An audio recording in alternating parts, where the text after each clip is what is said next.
Rakam lagi ke ni? Tak ada kerja lain? Geng, korang tengok. Kita ada kereta wrapping masuk hari ni.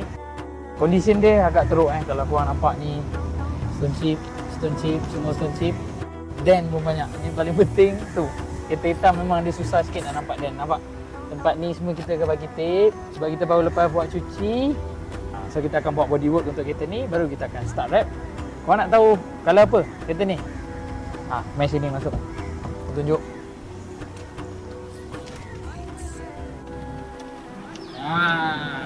Inilah colour dia yang saya cakap tu tadi.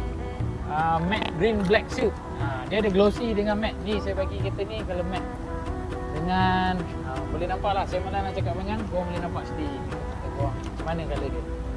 Dia ikut matahari tau kan. Kalau malam memang dia nampak macam hitam. Sekarang tengah ada matahari dia nampak hijau-hijau dia. Macam colour-colour goblin sikit.